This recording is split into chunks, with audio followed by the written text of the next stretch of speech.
week and a half. Let's take a gravity reading, shall we? This thing doesn't usually work in these 1 gallon batches, and it really bothers me because it's so handy. Ugh! Because you can just put this in here and you just shake it and it fills up. Useless. Useless.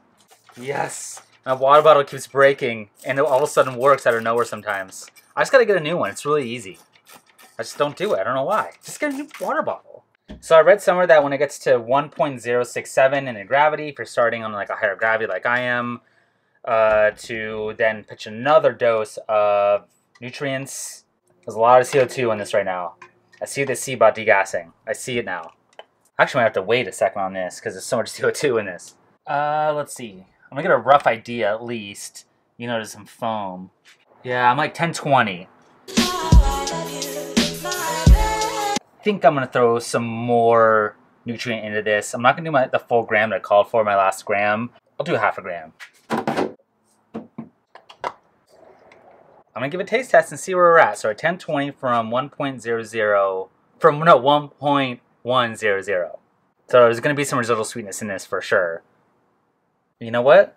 I kind of like it with a little spritz to it. I like it. It almost reminds me of like a dessert wine. There's a sparkling dessert wine that Sarah showed me recently, and it was cool and like honey and honeysuckle characteristics to it. And it reminds me a lot of that actually. God, I'm really tempted to carbonate this. All right, well, I'm gonna let it ferment out. Regardless, I wish I could stop it here because I love it as is. But I'm gonna finish what I started, ferment it out. I'm actually gonna give it a slight little shake here because there's CO2 in this. From here on out, I really don't want to really do any more vigorous shaking or any sort of oxygen push because it could get oxidized. But at this stage, there's more fermentation to be had, and I think it's an okay time to do it. So yeah, let's check back in on it about a week from now. See where we're at.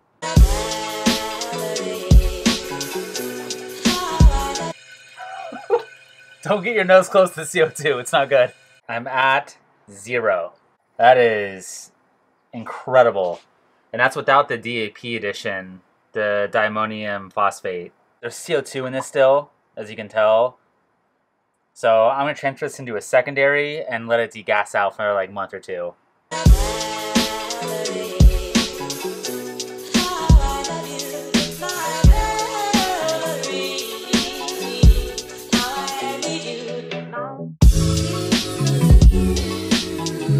It's been a month since I put this into a secondary. It's looking really clear. I was hoping this would be done before Christmas, which is 2 days from now, but I don't know. Interesting. It has this weird burnt thing at the end that I was noticing early on. That's lessened, but the smell on it's great.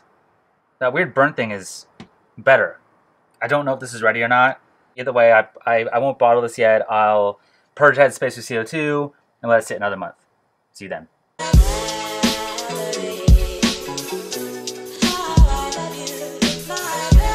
Bottling. Read online that people add a little bit of potassium bisulfate into their... Oh! That is potent. I don't know if I want to put this in my mead. Good God. It's like a wild yeast killer. Supposedly it actually helps the stabilization too, but I'm going to pour a very small amount. Instead of 1/8 of a teaspoon, I'm going to do like the smallest little powder addition you've ever seen. You can't even see that. It's like 3 flakes. Alright, I'm just going to bottle directly from here. Put some hot water in there, put a little bit of star sand just in case. There's like the wild yeast killers in here now, or any yeast killer for that matter. It's so high in alcohol, and there's no sugars left, it probably wouldn't really re-ferment anyway. I don't think anything's getting in this. Okay, I gave my equipment a hot little rinse too. Put a little star sand in there for good measure. Bottled. I do understand that a lot of mead makers would prefer this bottle in clear bottles. In fact, that's very, very standard. I've even seen it corked before, or with a cork and cage. I don't have any clear bottles, so brown bottles will have to do. It'll work just fine.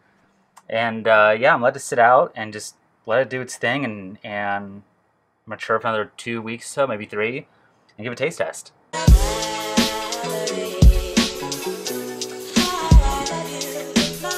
The good thing is, I don't have to worry about if this is carbonated or not. And if it is, cool, a little spritzy mead. I don't know how cold this is supposed to be, so I chilled it down a little bit though. I got it to like 50 degrees Fahrenheit, somewhere around there. Just a little chill. Figure about wine temp. Be good. It's pretty clear, isn't it? Now it looks like there are a little bit of bubbles in this. Maybe some carbonic acid, maybe. Cool, I don't really mind it, personally. So the smell off the bat is cool. It's like honey, but more like, it had this early too. It has this cool like sulfury thing going on, but like in a really good way. Like, sulfur's not the right word, but like wild sort of fermentation smell to it that like wine can get, but very, very subdued. I compared it a little bit like to sake.